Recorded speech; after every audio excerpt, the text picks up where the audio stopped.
திருப்பூர் மாவட்டத்தில் விடுமுறைக்கு ஊருக்கு வந்த நபரை தலையில் அடித்து கொலை செய்து தீர்த்து கட்டியிருக்கிறார்கள்.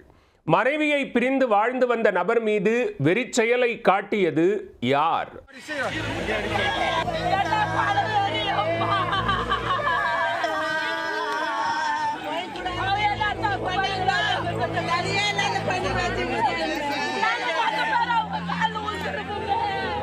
வேலூர் மாவட்டம் வெங்கடசாமி ரெட்டியூர் பிள்ளையார் கோவில் தெருவைச் சேர்ந்தவர் தேவேந்திரன். இவருக்கு ராணிப்பேட்டையைச் சேர்ந்த கலைவாணி என்பவருடன் திருமணமாகி 2 குழந்தைகள் உள்ளனர். கருத்து வேறுபாடு காரணமாக மனைவியை விட்டு பிரிந்த தேவேந்திரன் சென்னையில் சென்ட்ரிங் வேலை செய்து வந்துள்ளார்.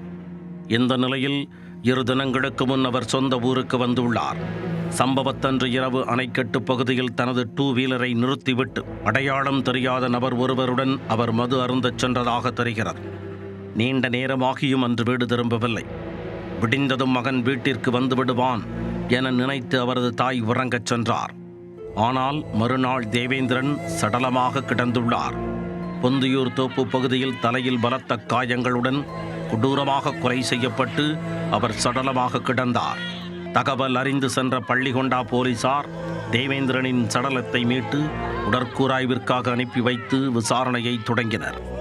தேவேந்திரனை கொலை செய்தது யார், கொலைக்கான காரணம் என்ன என்பன உள்ளிட்ட பல்வேறு கோணங்களில் போலீசார் துப்பு துளைக்கினர்.